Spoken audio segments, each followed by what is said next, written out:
Good morning, stalwart Vikings. I just realized I forgot my coffee. Let's go get it. It's sitting on the back of the truck. Take 4. I admit it, I'm a little OCD. I was talking to you earlier, and I was gazing around, as is my wont. I'm constantly assessing my environment, and I saw a saw laying on the ground, and I immediately flashed irritated because I left it out. And although it hasn't rained, it's heavily dewed the last couple days, and it was wet, and I was mad. But I was going to pick it up and show it to you because it's a great saw. And when I went to grab it, it had chicken poop on the handle. And I tried to carry on doing the video. I just couldn't. I had to go wash my hands. There you go. Me and Howard Hughes, man. Then, the atmospheric conditions are such, and there's some kind of construction, or maybe it's the chicken houses. I can hear trucks loudly from a mile away. Over a mile. And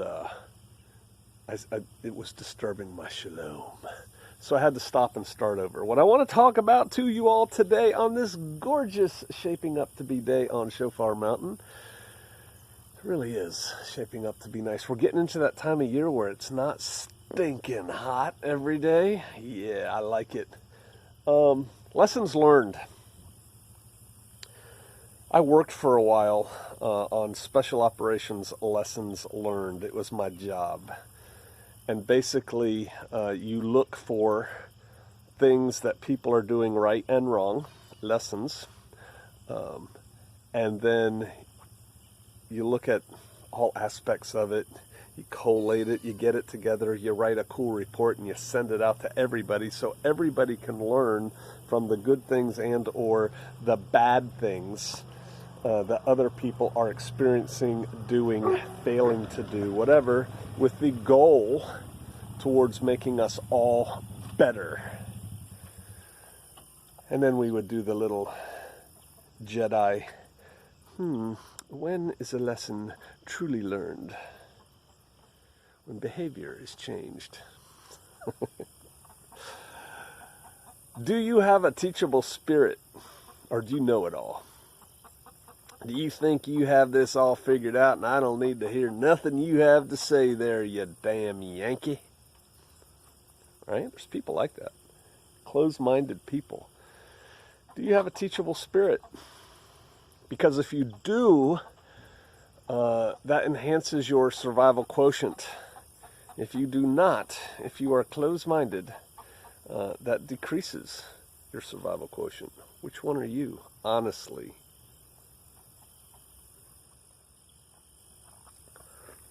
Are you curious? Do you possess intellectual curiosity?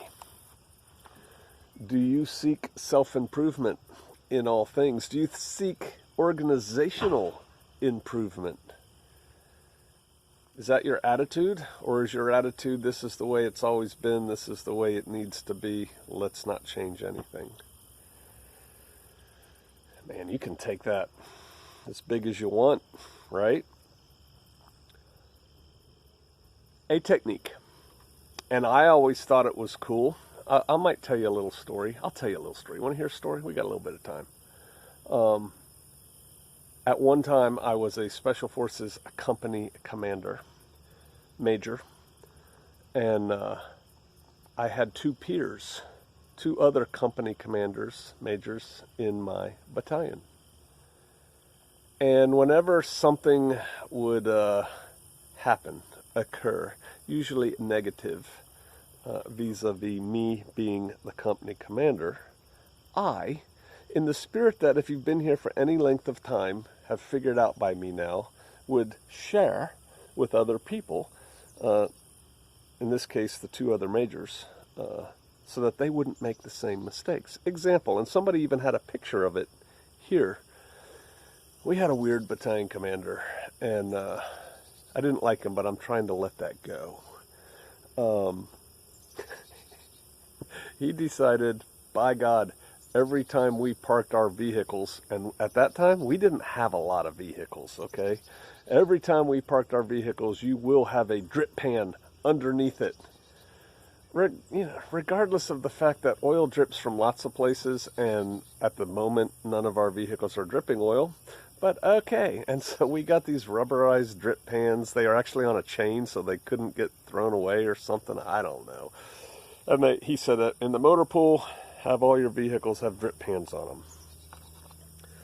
Well, that was low on our personal priority list. I've got guys going to the demo range. I've got guys getting ready to do a jump. I've got guys doing a waterborne infiltration thing. I got guys coming back from Thailand, whatever. I've got stuff going on. We just don't have time to go down to the motor pool, where we never are anyway, and check on our drip pan under our 2 vehicles that we had. If it's that important, have the headquarters company, have the mechanics do it or something. Personal responsibility, I get it. It's my vehicle. So we didn't do it. None of us did. Then we didn't do it again. Then we didn't do it again. And he kept bringing it up at meetings, and we're keep not doing it. And then one day, he and I, the battalion commander, and I were talking about something. And he flashed angry. That's the second time I've used that word today. Flashed angry and said, "Hey, I was down in the motor pool today, and your damn drip pans are still not under your vehicle. Do not go home today before you have that done." Oh yeah, majors get talked that way. So do generals. So fine, we fixed it. And then I went, and a day or so later, whatever, the 2 other majors are in one of their offices just having a chit-chat about something. I stopped by, and I'm like, "Hey guys, drip pans. It's important. Here's what happened to me." And they're like, "Oh, okay." And they go and they put their drip pans on so they don't have the same experience. And then there were other things and other things. And I remember one time, I'm going to bring this story to an end. I was talking to the same 2 guys. I can't do it because I have coffee in my hand. I said, "Hey, have you ever made the battalion commander mad?" And that made them a little bit uncomfortable. And they're like, yeah, kind of. I said, "No, have you ever made him so mad that he bangs on his desk like this and his whole face turns red and he screams?" They're like, "No." I said, "Yeah, I've done that 3 times so far. He's threatened to relieve me 4 times. Look at this surveillance. Where is it? It's at treetop level. I'm going to let you see it. Maybe he turned... Nope, there he is. Oh, he's very low. They looked horrified. And then I told them what I made them mad about. Then I realized, bringing it back to lessons learned, do you know they never told me anything that they did that made the battalion commander irritated, mad, unhappy? And don't think that they didn't do things that made him mad, irritated, unhappy. What they were doing, instead of trying to make us better so that we all rise on this tide, they were looking at, okay, and in fact there were 3 company commanders, and then there were 2 other majors in the battalion. So this boss rates 5 majors, and it's, rank ordered stuff. They weren't sharing nothing because they were thinking about their careers, and they wanted to, like, I'm not going to tell Fox that, and I'm not going to tell the other guy that. They didn't tell each other anything because they want the other guy to make mistakes. I think that's a BS attitude. I think we should all do good. But, so, lessons learned. You can learn, and I submit it's best to learn from other people's mistakes. Things other people didn't do right, didn't go quite well for them. You can learn from that. And I did not say criticize. If you haven't read The Man in the Arena by Teddy Roosevelt, you should go back and read that. That's an awesome thing. It's not the critic who counts. But you should strive to learn from other people's situations. I mean, actively strive. Example, forest fires all up and down the West Coast started by communist terrorists. What have you learned from that? I've got people that knock on the door. I set this up, but it's an emotional event for them, and so it affects me. Get out now. Fire coming. feared for a while they were going to lose everything in their house, lose the house and everything in it. Have you contemplated that? Oh, well, a fire wouldn't happen here. What if it did? What if it did? What if your gas line broke? Whatever. Have you contemplated that? Okay, what steps do you need to take now to mitigate against that? What steps do you need to take to make your place more fireproof, fire resistant? What steps do you need to take for, yah forbid, your whole house burns down and all your property with it, to recover from that? Have you sat down and maybe made a list and said, we need to do this, this, this, this, and this? Because I have. I'd like to see your list, Pastor Joe. I'd like to see your list. Ooh, I just got a little irritated. I'd like to see your list. I want you to do it. It doesn't matter what I'm doing. It matters what you're doing. What about these storms? I haven't even tracked them yet. I was going to look today. What's the tropical storm, potential hurricane cones coming in? I don't even know where they're going because they're not coming to the Ozarks. It may rain. But have you watched those people? Have you learned lessons from them? I'm sure there'll be people evacuating. I'm sure there'll be people dealing with a whole lot of water. There'll be people dealing with wind, yada, yada. What have you learned from that? When is a lesson learned? When behavior is changed. Take the opportunity to learn from that. I watch all the police shooting videos. You know why I watch them? Because I put myself,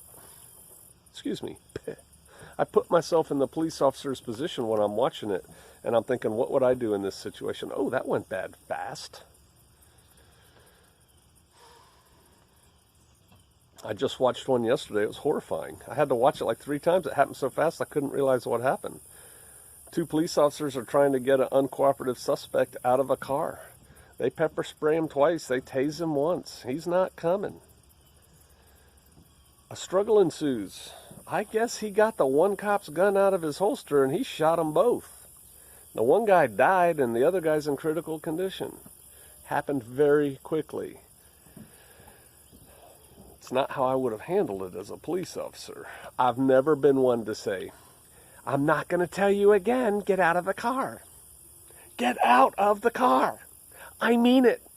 1, 2, 3. I mean it. Get out of the... That's not me. I'll tell you maybe twice. And then you're getting out of the car. But whatever. I digress. Lessons learned. So that's why I watch them. Because I put myself in those positions. I watch the stuff going on with the riots and the fights that occur because I want to see, I want to learn, okay, what did this person do wrong to get socked in the face? How did he let that happen? Do you have a teachable spirit? Are you actively trying to learn things? It's a little morbid, but it's easier, I think, it sticks out more to learn from mistakes that people make or things that go badly than it is to see good things. It is just as important. It's probably more about me than you, personality. It is just as important to learn from the things that went right. Why is that person so good at what they do? Why does it always work for them? Why is their life squared away? My life's not. Don't just poo-poo it and go, oh, because... Try to learn some lessons and then apply them to your life. That's the whole purpose of this video today. Seek out information that can make your life better. And I may see you out there.